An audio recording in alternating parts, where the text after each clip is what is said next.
참 건조한 시간들이 계속 되었는데요. 그래도 때마침 좀 더 비가 많이 왔으면 좋겠지만 얼마나 올지는 모르겠어요. 하지만 그래도 단비가 내리는 것 같습니다. 참 하나님께서 오늘도 저희들에게 큰 은혜를 베푸시는 줄로 알고 우리 전후좌우로 축복하면서 인사하도록 하겠습니다.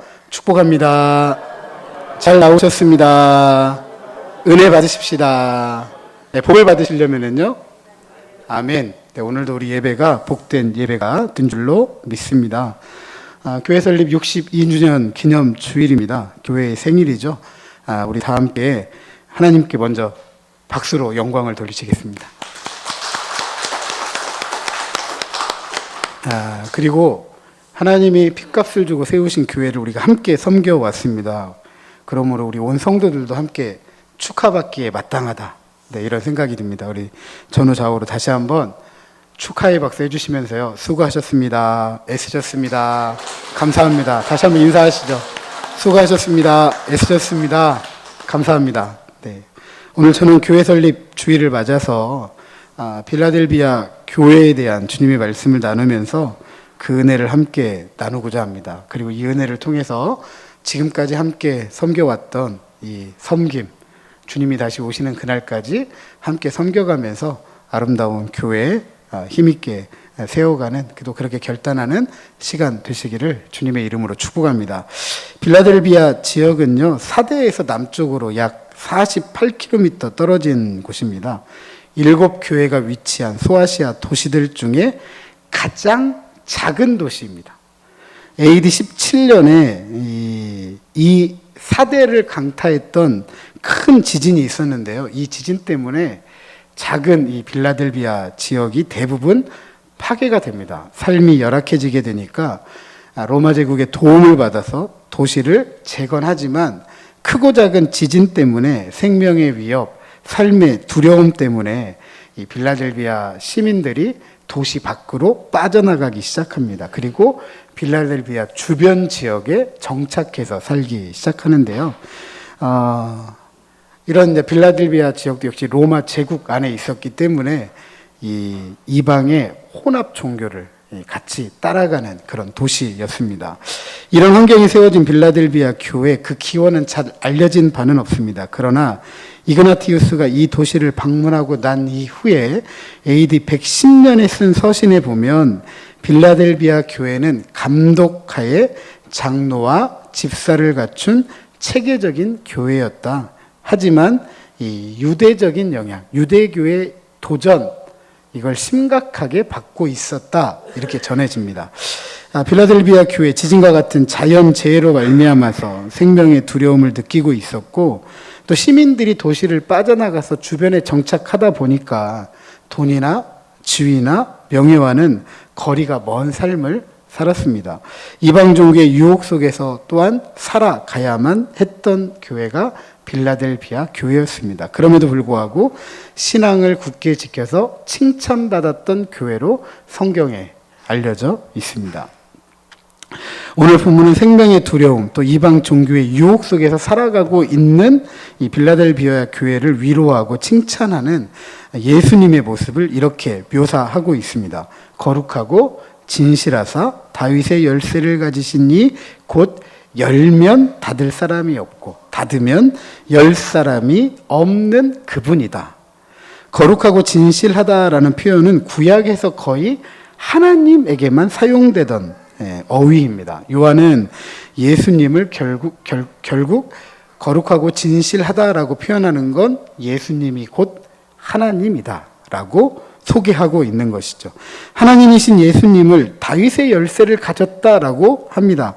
하나님이신 예수님의 권위가 얼마나 큰지를 이야기하고 있고, 오래된 구약의 이 메시아적 약속을 보면 예수님께서는 다윗의 열쇠를 쥐고 계시며 메시아 왕국, 즉 하나님 나라에 들어오게 할 수도 있고 들어오지 못하도록 할 수 있는 권위, 즉 사망과 음부를 뛰어넘는 구원과 심판에 대한 권세를 가지고 행사하시는 하나님이다라고 말해주고 있습니다. 따라서 외부적인 상황과 환경에 의해서 생명의 위협과 삶의 실존적인 두려움을 갖고 살았던 빌라델비아 교회가 구원과 심판의 권세를 행하시는 하나님이신 예수님에게 그들의 생명과 그들의 삶을 맡기고 의지하면 어떻게 된다? 산다라고 지금 듣고 있는 것입니다. 자, 그렇다면 빌라델비아 교회는 하나님이신 예수님, 구원과 심판의 권세를 가지고 행하시는 하나님이신 예수님께 그들의 생명과 삶을 의지하고 맡겼을까? 의지하고 맡겼을까? 8절에 보면 예수님께서 빌라델비아 교회를 칭찬하시면서 빌라델비아 교회 앞에 열린 문을 두었다라고 하였습니다. 그러기에 열린 문은 닫을 사람이 있습니까? 없습니까? 없죠. 그 열쇠를 가지신 분이 누구예요? 하나님이신 예수님이 그 문을 열어놓았으니까 그분보다 뛰어난 권세를 가진 어떤 누구가 없다고 한다면 결코 이 열린 문을 닫을 사람은 없어요. 그 어떤 신도 없습니다. 자, 열린 문. 보통 우리가 바울의 이야기를 통해서 이 문을 복음 전파의 문으로 생각하는데 오늘 본문은 복음 전파에 대한 문이 아니에요. 열린 문은 9절에 보면 사탄의 회당, 즉 유대인이라는 이들과 갈등 관계에서 이해를 해야 됩니다. 따라서 열린 문은 사망과 음부의 권세를 뛰어넘는 구원과 심판에 대한 권세를 가지고 행하시는 예수님께 빌라델비아 교회는 받아들였지만 사단의 회당인 유대인들은 받아들여졌다, 받아들여지지 않았다? 받아들여지지 않았다. 그러니까 빌라델비아 교회는 받아들여졌다. 이런 이야기입니다. 이처럼 빌라델비아 교회가 열린 문을 통해서 그리스도에게 받아들여진 이유가 무엇일까? 8절 하반절에 이렇게 기록되어져 있습니다. 같이 한번 읽어보시죠. 내가 네 행위를 아노니 시작. 내가 네 행위를 아노니 네가 작은 능력을 가지고서도 내 말을 지키며 내 이름을 배반하지 아니하였도다. 아멘. 다윗의 열쇠를 가지고 열린 문을 두신 예수님께서 뭐라고 이야기하느냐? 내가 네 행위를 안다. 어떤 행위예요? 내 말을 지켰고 내 이름을 배반하지 않았는데 큰 능력이다? 적은 능력이다. 적은 능력을 가지고도 내 이름을 배반하지 않고 내 말을 지켰다. 빌라델비아 교회는요, 적은 능력, 그 규모와 영향이 크지 않음에도 불구하고 구원과 심판에 대한 권세를 가지고 행하시는 예수님의 말씀을 굳게 지켰다. 그리고 그 이름을 배반하지 않았던 것입니다. 이런 행위에는 10절 상반절에 보니까 인내가 필요합니다. 그죠? 생명의 위협을 느끼고 삶의 두려움을 가지고 살아가는 사람들이 이걸 벗어나기 위해서 온갖 몸부림을 쳐야 되는데 온갖 몸부림이 아니라 누구만 신뢰하라? 누구만 의지하라? 하나님이신 예수님만 의지해라. 구원과 심판의 권세를 가지신 하나님이신 예수님만 의지해라. 그러면 산다. 그러니까요. 몸부림 쳐야 되는데 몸부림 치지 않고 믿음으로 그걸 기다려야 돼요. 그러니까 뭐가 필요해요? 인내가 필요한 거죠. 인내가. 예수님조차도 십자가의 길, 죽음의 길 걸으면서 인내하셨잖아요. 다시 말씀드리면 신앙의 길은 고난 속에서도 끝까지 견디는 인내의 길입니다. 교회 설립 62주년 기념 주일이잖아요. 어떤 신앙의 터라고 말할 수 없는 곳에서 몇몇 분들이 신앙으로 모여가지고 교회로 모이고 교회를 세워가면서 오늘 여기까지 올 때에는 그냥 온 거 아니잖아요. 좋은 환경 아니잖아요. 지금이야 그래도 우리는 예배 환경도 좋고 어떤 편안하게 살아가는 시대에 함께 신앙생활 하지만 60년 전에 이 지역을 생각해 본다고 한다면 오늘 우리하고는 좀 전혀 다르죠.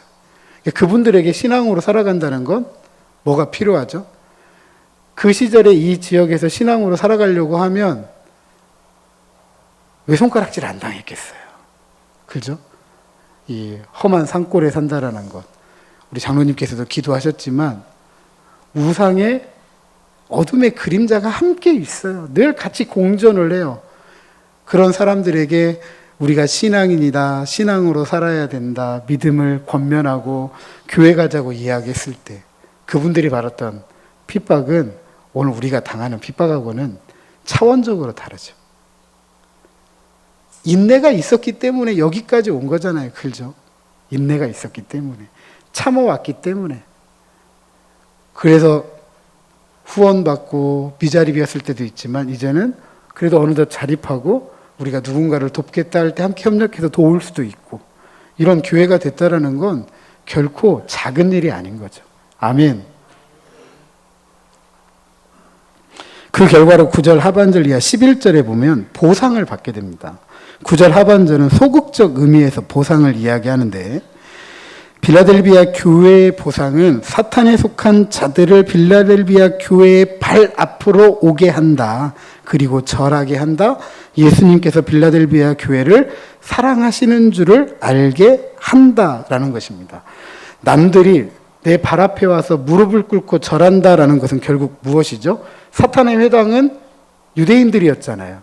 유대인들의 오래된 율법과 전통을 강요하면서 예수 믿는 것을 이단이라고 하면서 끊임없이 핍박하고 로마의 권세에 호소하면서 이 이방신을 섬기는 이 그리스도인들은 이교도들이다. 로마 제국에 힘이 필요하다. 얼마나 많은 핍박과 환난을 당했는지 몰라. 그런데 그런 이들을 발 앞에 와서 무릎을 꿇고 절하게 한다라는 것은 빌라델비아 교회를 어떻게 하신다? 높여주신다. 높여주셔서 사랑하시는 것을 알게 하도록 한다라는 사실입니다. 이처럼 악인에 대한 심판은 의인에 대한 승리이고 멸망당할 자의 저주가 구원받을 자의 축복이다.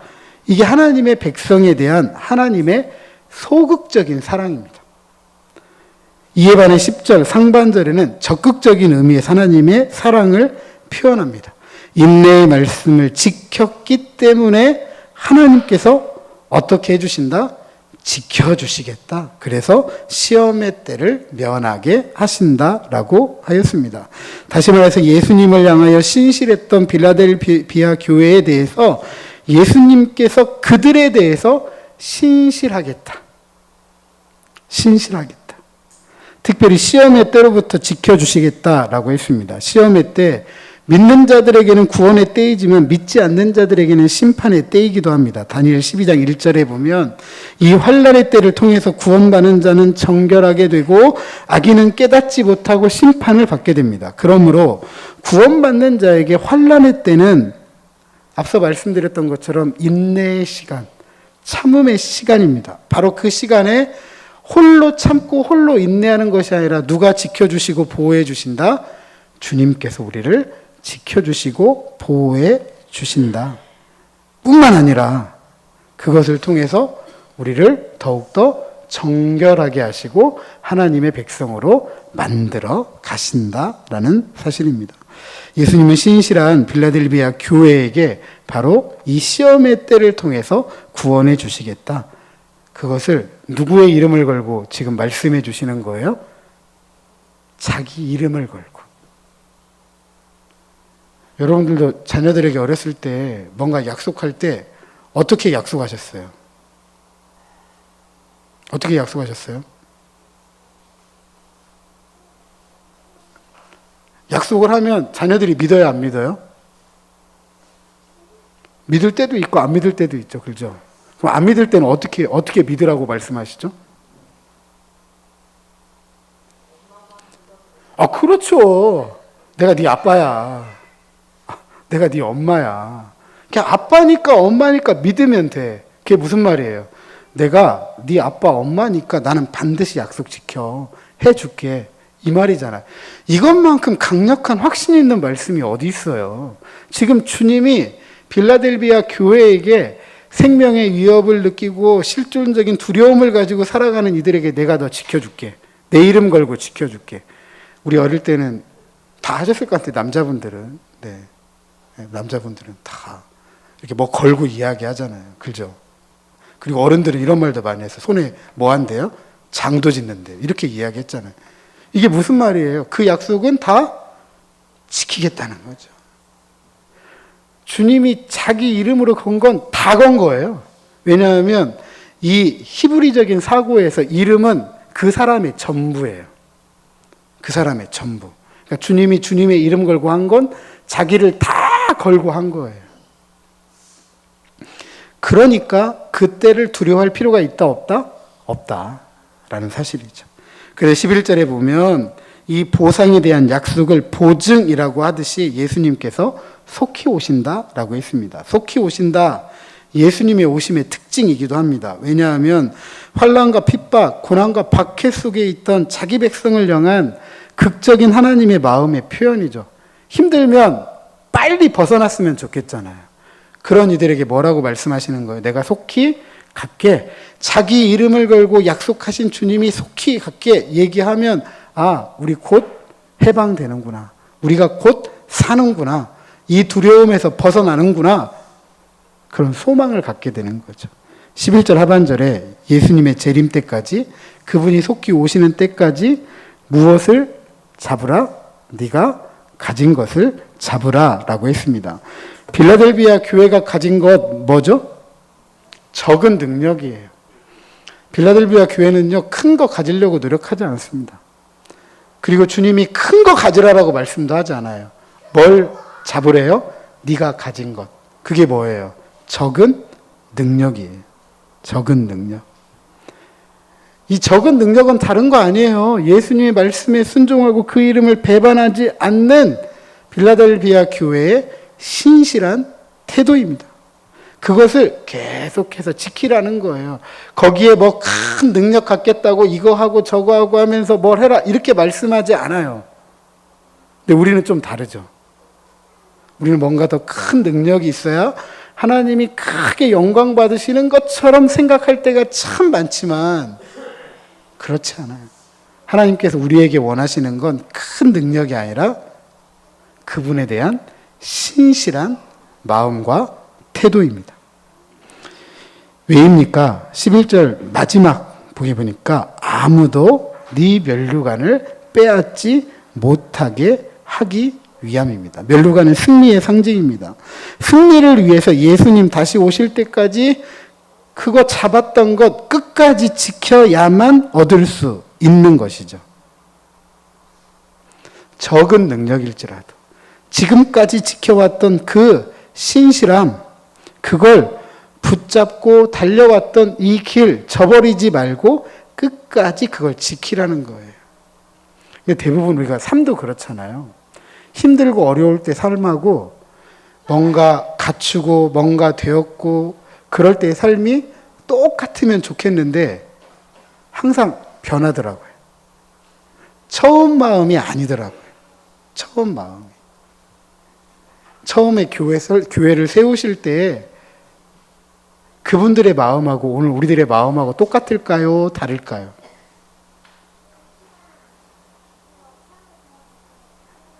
물론 똑같을 수는 없습니다. 환경이 다르고 모든 것이 다르기 때문에 똑같을 수는 없어요. 그런데 정신만큼은 같아야죠. 무엇 때문에 이 신앙의 텃밭이 없는 이곳에 함께 모여서 예배하고 교회 세웠을까요? 뭔가 큰 능력이 있었기 때문에 그럴까요? 결코 아닙니다. 그죠? 무엇 때문이죠? 하나님을 사랑하는 이 마음 한 가지였죠. 오늘 우리도 마찬가지예요. 하나님을 사랑하는 이 한 마음 가지고 예배하러 모이고 교회를 섬기면서 하나님의 영광을 위해 살아가고 이 지역의 복음화를 위해서 애쓰고 수고하는 거예요. 아멘. 그러니까 이거 하나는 변해야 돼요? 변하지 말아야 돼요? 이거 하나만큼 변하면 안 돼. 이거 하나만큼. 제가 오늘 새벽에도 말씀을 드렸는데 요즘 넷플릭스 탑 1위가 뭐냐면요. 다큐멘터리인데 그 다큐멘터리가 참 가슴 아픈 거예요. 나는 신이다입니다. 나는 신이다. 한국 교회에 많은 이단들이 있습니다. 사이비 교주들. 이분들에 대한 이야기예요. 이분들에 대한 이야기. 시작은 뜨거움으로 시작했다가 많은 사람들이 따라다니고 쫓아다니고 자신의 명성이 올라가고 인기가 올라가니까 결국 뭐가 되었어요? 뜨거움이 신이 되어버렸어요. 뜨거움이. 본인이 이제 뭐 하는, 자기가 신이 되고 나니까 뭐 하는지 몰라요. 그냥 본인이 하는 게 다 옳고 본인이 하는 게 신이 하는 일이니까 다 거룩한 일이고 범죄인지도 몰라요, 이게. 이 한국 사회에 얼마나 큰 암덩어리가 되어버렸는지. 최근에 TV에 나와가지고 어떤 분이 다 폭로했잖아요. KBS에 PD도 있고 KBS에 통역사도 있고 통역사는 JMS다라고 자기가 실토를 했습니다. 얼마나 많은 사람들이 그 영향을 받고 우리 사회 곳곳에 이렇게 암적으로 퍼져 있는지. 중요한 것은요, 바로 이것입니다. 첫 마음을 잃어버리면 안 돼요. 그래서 에베소 교회에 예수님이 그렇게 이야기합니다. 너희가 무엇을 버렸도다? 처음 사랑을 버렸도다. 하나님을 사랑하는 이 마음이 변하지 않으시기를 주님의 이름으로 축복합니다. 그 마음은 그때나 지금이나 앞으로나 변함이 없는 마음이어야 되고, 이 마음은 주님에 대한 신실함이 되어야 되고, 이 신실함에 대해서 승리의 면류관을 씌워주신다. 그 면류관이 누구의 것이 되어야 되죠? 바로 저와 여러분, 우리의 면류관이 되시기를 주님의 이름으로 축복합니다. 자, 그렇다면 면류관을 빼앗기지 않도록 굳게 잡은 것을 지켜 이기는 자에게 주어지는 약속 무엇일까? 12절 같이 한번 읽어보겠습니다. 12절입니다. 시작. 이기는 자는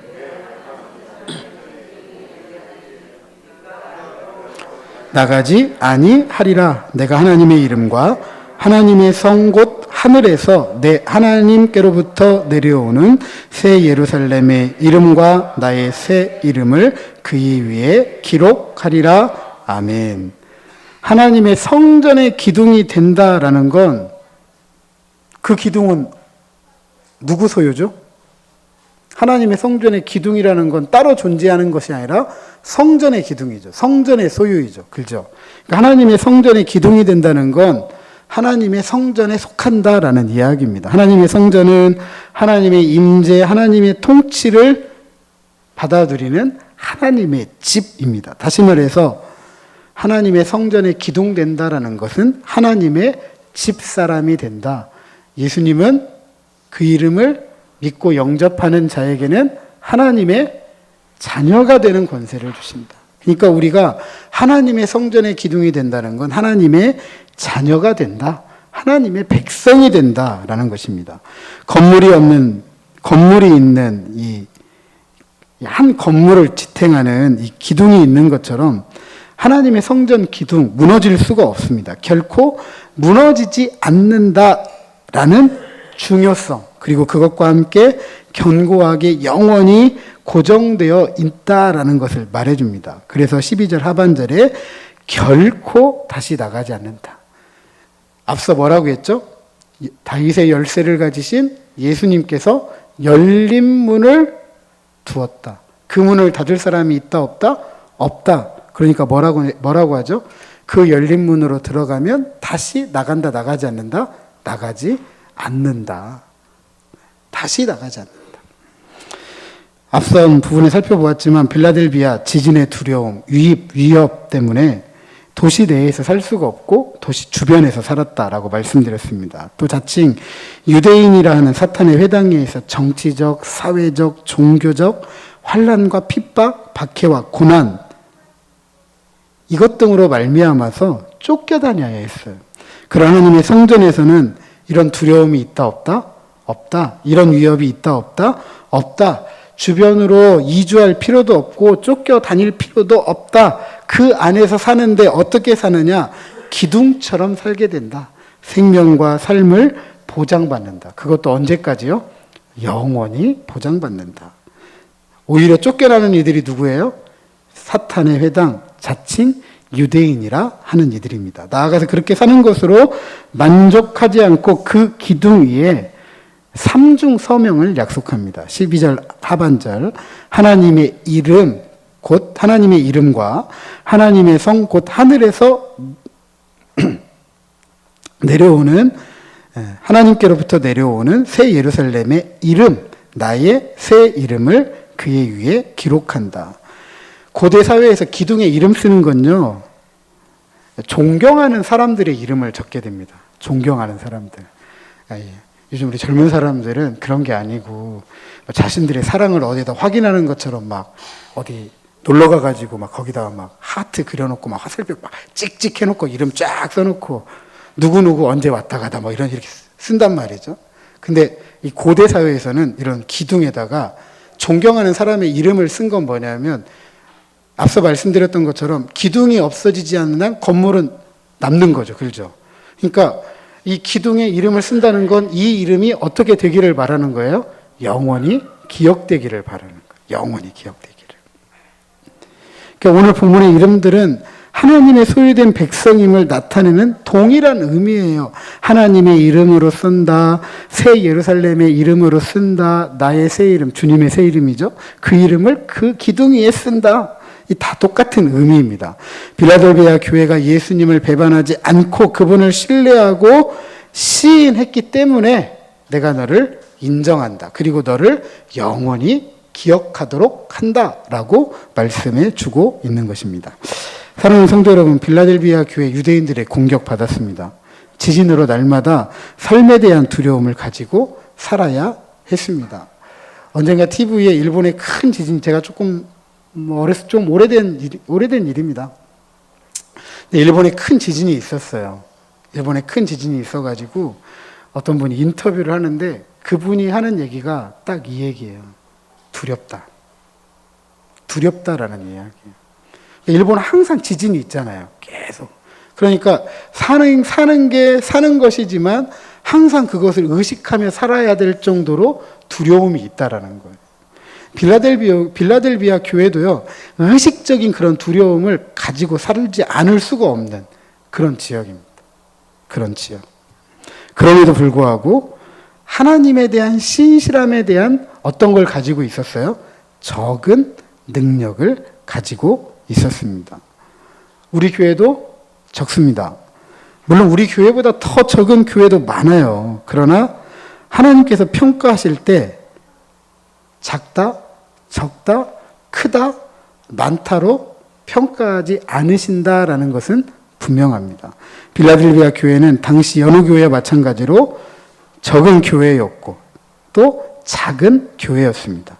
그러나 작고 적은 능력을 가지고 하나님에 대한 신앙만큼은 매우 컸습니다. 그것을 인정받을 만큼 컸습니다. 하나님께서 보시는 우리들의 모습, 작고 크고 적고 많은 것이 아닙니다. 하나님에 대한 신앙, 하나님에 대한 신실함, 그걸 하나님께서 오늘도 보고 계시고 평가하신다라는 사실입니다. 그러기에 우리의 신앙생활은 남부러워요, 남부럽지 않아요?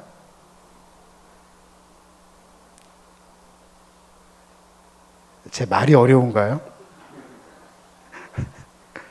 우리도 조금 더 커볼까요? 교회도 새로 신축도 하고. 네. 제가 소원이 있다고 한다면, 저도 물론 왜 저도 소원이 없겠어요. 제가 소원이 있다고 한다면 교육관 좀 이렇게 좀 리모델링을 한번 해보고 싶어요. 화장실하고 좀 이렇게 리모델링. 조금 더 생각하면 사택이 외풍이 좀 심해가지고 사택 좀 한번 바꿨으면 좋겠어요. 네. 그건 그냥 제 바람이고 저는 남부럽지 않아요. 남부럽지 않아요.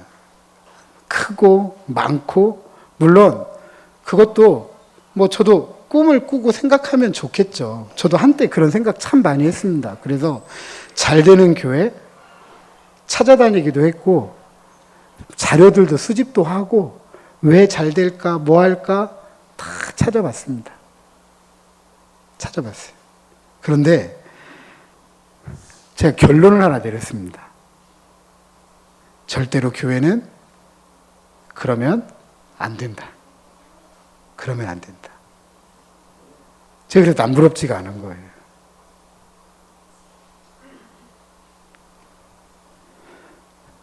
초고도화된 문명에 살지 않으셔도 돼요. 그죠? 어떻게 보면 뭐 저도 처음에 와가지고는 되게 답답했어요. 뭐 영화관도 없죠, 뭣도 없죠. 처음에 와서는 정말 얼마나 많이 나갔는지 몰라요. 뭐 물건 하나 사려고 하면 없다 보니까 그냥 항상 옆에 있어야 되는데 없으니까 나갔다 들어오고 나갔다 들어오고 나갔다. 근데 지금은 살만하더라고요. 꼭 참고 있다가 뭐 그래도 뭐 크게 문제가 안 돼요. 그때는 뭐가 문제가 되는 것이냐 그때그때 필요하면 그때그때 채워야 되는데 이렇게도 살 수 있구나. 이렇게도 살아가는 방법이 있구나라고 배우고 있습니다. 그런 큰 초고도화된 그런 도시 문명에서 여백의 공동체로 살아가는 것 괜찮다. 지금은 그렇게 생각합니다. 네, 지금은. 뿐만 아니라 우리들의 신앙생활, 누군가가 이렇게 하는 우리들의 신앙생활이 어리석다, 조롱하고 우습게 여겨도 괜찮습니다. 저는 그것이 조금도 부끄럽지 않습니다. 왜냐하면 우리가 믿고 있는 하나님께서, 우리가 믿는 하나님이신 예수님께서 열린 문을 우리에게 열어두셨기 때문입니다. 큰 능력이 아니고 적은 능력이라도 열어두셨잖아요. 그죠? 그분이 우리를 하나님의 백성, 하나님의 자녀, 그리스도의 제자로 불러주셨다. 받아주셨다. 그리고 우리가 그분과 함께 살아가기 때문입니다. 우리 찬송가 438장 초막이나 궁궐이나 그죠? 근데 우리는 초막은 싫고 뭔만 바라죠? 솔직하게 궁궐만 바라잖아요. 목사님들도 그런데요, 뭐 성도들이라고 괜찮습니다. 찬송이 있는 대로만 우리가 믿음으로 받아들이고 믿음으로 살아가도 얼마나 그게 은혜인지 몰라요. 중요한 건 뭐가 중요하죠? 그 주님이 나와 함께 사신다. 이게 중요하죠. 신앙생활에서. 이것만큼 신앙생활에서 중요한 것은 없습니다. 저를 한번 따라서 하시죠. 하나님이 나와 함께 사십니다. 옆에 있는 분들에게 하나님이 당신과 함께 사십니다. 하나님이 우리와 함께 사십니다. 62년 전에 예배자로 모였던 우리 신앙의 선배님들도 하나님이 함께 사셨어요. 그리고 오늘도 그 하나님이 누구와 함께 사시죠? 우리와 함께 사십니다. 부디 하나님 앞에서 적은 능력이라 할지라도 하나님에 대한 신실한 믿음 가지고 살아가면서 하나님을 기쁘시게 하고 그분과 함께 살아가는 삶을 통해서 이 땅에 저 하나님께서 이루고자 하셨던 하나님의 나라, 하나님의 뜻을 하나님과 함께 살아가면서 힘있게 이루어가는 저와 여러분 우리 모두가 되시기를 주님의 이름으로 축복합니다.